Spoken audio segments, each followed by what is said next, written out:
Kalau Fufu Fafa itu benar diungkap dan benar itu menyangkut Gibran, itu sudah jadi alasan yang sangat kuat untuk itu ya. Seperti yang sudah kita bahas sebelum-sebelumnya, proses pemakzulan Gibran bukanlah sesuatu perkara yang sulit. Tapi ini juga bukan suatu perkara yang mudah. Ini nggak sulit, tapi juga nggak mudah. Kalau kita mengacu kepada hukum, kepada konstitusi, ada beberapa masalah hukum yang bisa menjerat dan menjatuhkan wakil Presiden Gibran. Seperti yang sudah dibahas sama Profesor Mahfud MD di podcastnya yang terbaru, ada 3 perkara yang bisa menjerat Gibran. Yang pertama adalah kasus korupsi. Kalau Gibran terbukti korupsi, baik sebagai wakil presiden maupun sebagai anak dari presiden, maka dia layak dijatuhkan. Bentuk korupsi ini bisa beragam, mulai dari menerima gratifikasi, nepotisme, hingga kolusi. Laporan-laporan dugaan korupsi Gibran dan anggota keluarga Pak Jokowi lainnya telah dilaporkan ke Komisi Pemberantasan Korupsi. Namun, sejauh ini belum jelas bagaimana follow up dari lembaga tersebut. Yang kedua, menyangkut keputusan Mahkamah Konstitusi yang meloloskan Gibran dan ternyata kemudian terbukti telah melanggar etika di dalam proses pengambilan keputusannya. Soal ini bisa juga dijadikan argumentasi pemakzulan Gibran. Lalu, yang ketiga yang paling menarik, ada masalah Fufu Fafa. Bila benar bisa dibuktikan kalau akun Kaskus Fufu Fafa memang benar milik Gibran, maka dia bisa dijerat tuduhan telah melakukan perbuatan tercela. Selain 3 perkara yang sudah sering dibahas dan sudah cukup terang benderang ini, ada juga masalah-masalah hukum lain yang bisa saja menjerat Gibran. Misalnya wakil presiden tersangkut kasus narkoba atau yang lainnya. Soal ini juga bisa menjatuhkan seseorang dari kursi kekuasaan. Tapinya nih, terlepas dari masalah hukum, terlepas dari masalah legal formal yang bisa menjatuhkan Gibran, sesungguhnya persoalan pemakzulan ini adalah persoalan politik, bukan persoalan hukum dan konstitusi. Jadi sekarang ini urusannya adalah pertarungan politik. Pertanyaannya, seberapa kuat kubu-kubu yang pro pemakzulan bakal terus mendorong isu ini sehingga mendapat dukungan yang terus meluas dan menguat, khususnya dari partai-partai politik. Di sisi lain, kita juga bakal melihat sejauh mana kubu Pak Jokowi bakal bisa melawan dan menangkis serangan-serangan pemakzulan ini. Tapi terlepas dari semua masalah hukum dan pertarungan politik ini, sesungguhnya kalau kita mau jujur ya, sesungguhnya masalah pemakzulan Gibran sekarang ini cuma bergantung pada kesepakatan di antara 2 orang saja, yakni Presiden Prabowo Subianto dan Ibu Megawati Soekarno Putri.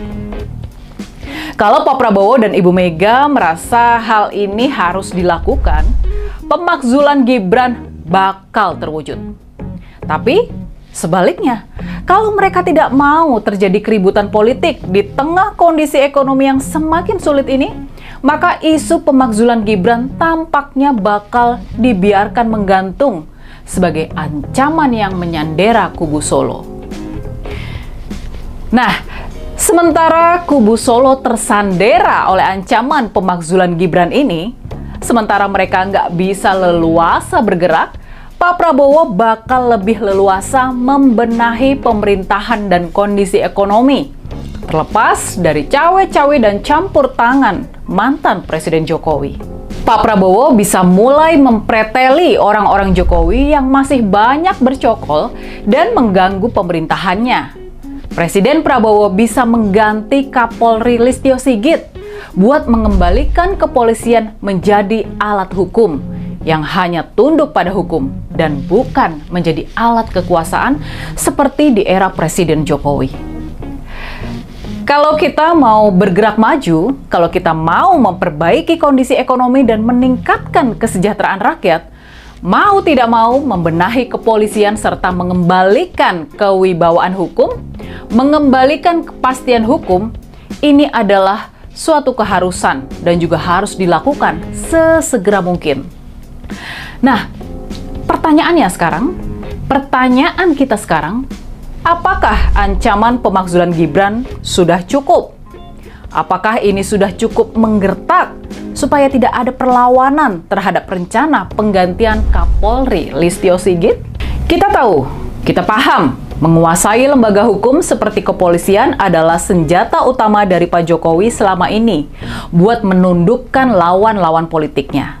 Makanya, kita juga bisa mengerti kalau kubu Solo bakal berusaha mati-matian mempertahankan penguasaan atau pengaruh terhadap senjata ampuh ini. Yang bisa kita bahas juga, hal menarik yang patut kita cermati terkait masalah politik terkini.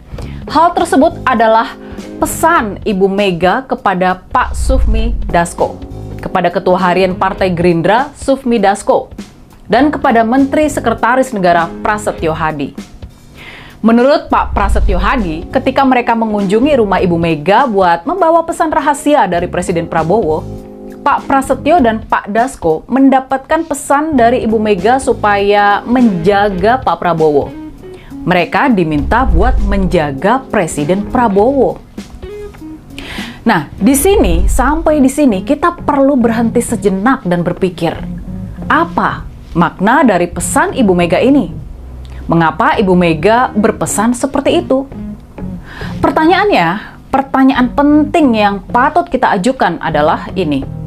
Apakah lewat pesannya kepada Pak Prasetyo dan Pak Dasko, Ibu Mega memberi kita peringatan kalau keselamatan Pak Prabowo mesti dijaga? Apakah itu berarti Presiden Prabowo berada dalam ancaman?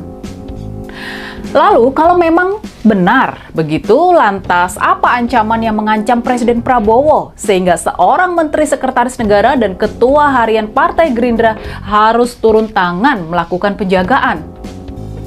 Nah, kalau menurut kalian, perlukah kita mengkhawatirkan keselamatan Presiden Prabowo? Kalau jawabannya iya, apa ancaman yang mengancam Presiden Prabowo itu? Tulis ya analisa kritis kalian di kolom komentar. Melihat perkembangan politik terbaru, melihat perkembangan persekutuan politik akhir-akhir ini, rasa-rasanya jadi wajar kalau kita mengatakan bahwa proses pemakzulan Gibran bukanlah suatu perkara yang sulit, tapi juga bukan suatu perkara yang mudah, seperti sudah kita bahas di awal pembahasan kita tadi.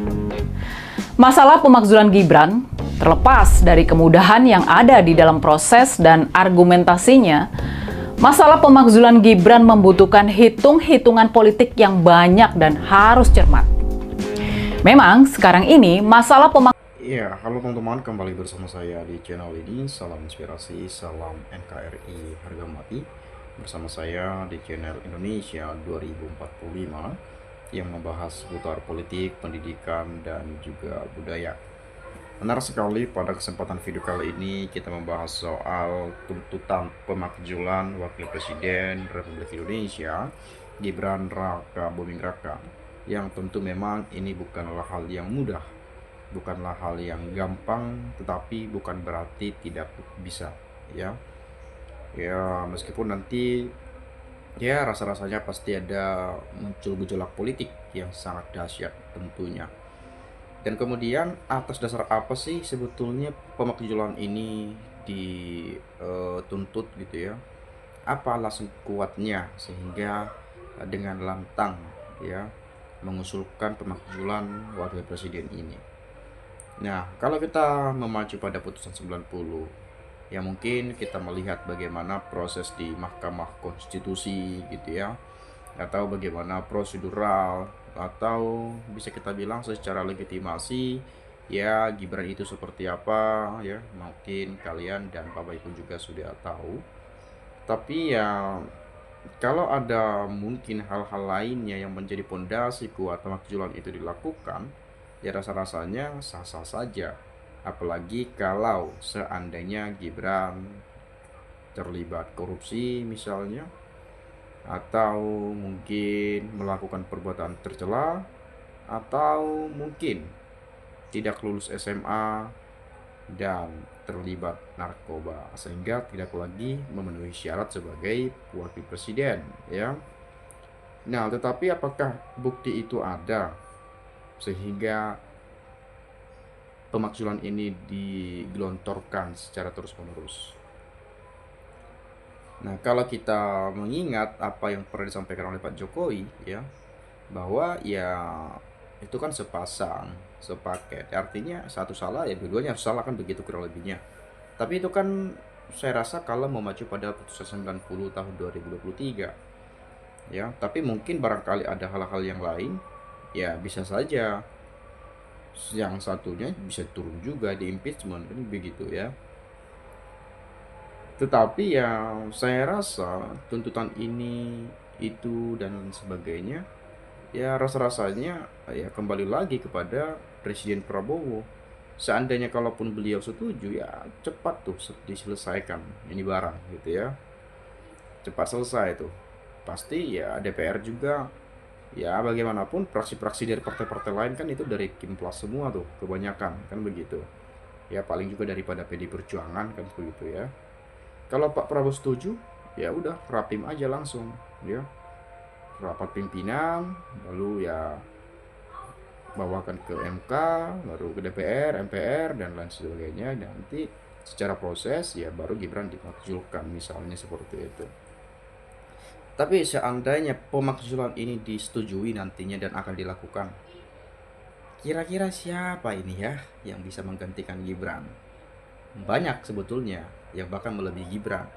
Tapi siapa ya? Ini yang menarik nih saya rasa. Teman-teman mungkin ada yang tahu ya, atau sudah mulai tercium atau mulai sudah terdengar bisikan-bisikan nama-nama yang akan mungkin menggantikan posisi Gibran kalau dimakzulkan. Teman-teman nanti jawab di komentar ini ya. Oke, mungkin menurut pandangan hemat saya seperti itu, dan di sini saya coba lihat bagaimana pemikiran kawan-kawan kita di video ini ya. Biarkan saja Wowo, saya tidak mengkhawatirkan karena Wowo pun pengecut. Seorang pengecut memang akan menuai dari kepengecutannya karena yang kuat, yang tegas, yang jujur yang akan jadi pemenang. Alhamdulillah, semoga Allah SWT memakzulkan mulia juga keluarganya di NKRI ini. Lah, menyelamatkan dirinya saja sudah hampir nggak bisa. Kok mikirin Gibran? Seluruh keluarganya ya nggak bisa diselamatkan.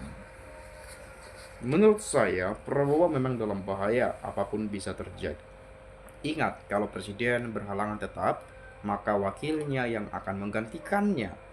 Bisa kita bayangkan bagaimana negara sebesar ini jika dipimpin oleh orang yang belum cukup umur atau di bawah standar. Oke lah, ini bukan soal usia misalnya, tapi ini tentang kapasitas, tentang potensi, kemampuan. Kalau seandainya Presiden Prabowo berhalangan tetap, secara pengalaman kita sebut Gibran minim lah gitu ya. Apa sih hubungan internasional Gibran dan lain sebagainya, atau juga baru wali kota Solo dan lain-lain. Ya, mau dibawa kemana bangsa ini ke depan? Ya, ini bukan perihal kita ragu. Ini kita bukan soal yang lainnya. Ini soal rakyat. Mau dibawa kemana rakyat ini ke depan? Kalau seandainya Pak Prabowo berhalangan tetap sebagai presiden dan digantikan oleh Gibran, mau dibawa kemana bangsa dan negara ini dengan kemampuan dan pengalaman yang masih terbilang sangat minim? Mungkin itu yang menjadi sebuah kekhawatiran yang sehingga ya mungkin pemakzulan itu digaungkan ya biar menggantikan posisi Gibran dari wakil presiden ya. Siapapun yang menjadi penggantinya biarlah orang yang memang ya punya kemampuan untuk itu, kan begitu kurang lebihnya ya. Nah, untuk AHY jangan mau untuk menggantikan, hargai adik kamu Gibran, dan jangan mencari kesalahan Gibran ya, hargai adikmu Gibran. Ancamannya geng Solo di dalam pemerintahannya, sudah saatnya presiden membersihkan geng Solo dari pemerintahannya. itu duri dalam daging yang bisa membusukkan di dalam pemerintahannya. Jadi banyak sekali juga yang menyampaikan seperti itu, tetapi ya sampai saat ini kita belum tahu pasti apakah reshuffle kabinet itu akan terjadi lagi dan siapa menteri-menteri yang akan digantikan. Kita nggak tahu juga begitu ya. Tapi secara saya kan sering sekali tuh baca-baca komentar-komentar itu ya. Banyak sekali rakyat Indonesia, ya meskipun tidak semua, ya banyak sekali yang menginginkan Pak Prabowo bersih-bersih lah dalam kabinet. Gantikan orang-orangnya Jokowi, gantikan geng Solo, copot Kapolri, ganti Kapolri, ya. Di Kejaksaan juga harus bersih-bersih, di KPK apalagi tuh, di Kemendagri apalagi tuh, di TNI juga. Pokoknya orang-orang yang berbaur ada ya Jokowi-Jokowinya lah gitu ya. Itu segera digantikan saja. Karena bisa saja nanti itu menjadi duri dalam daging. Itu banyak sekali komentar kawan-kawan yang saya bacakan. Ya meskipun saya nggak tahu itu benar atau tidak, tetapi ya banyak sekali yang mengatakan hal itu. Tetapi kembali lagi, seperti saya katakan, itu tergantung kepada Pak Prabowo sebagai presiden karena beliau ya itu menjadi hak prerogatif dari presiden itu sendiri. Mungkin teman-teman kalau punya pendapat lain ya silakan boleh sampaikan di komentar pada video ini. Itu saja dari saya. Saya minta maaf kalau ada penyampaian, ucapan dan kata-kata yang tidak menyenangkan. Sekali lagi saya ucapkan salam dan sampai jumpa.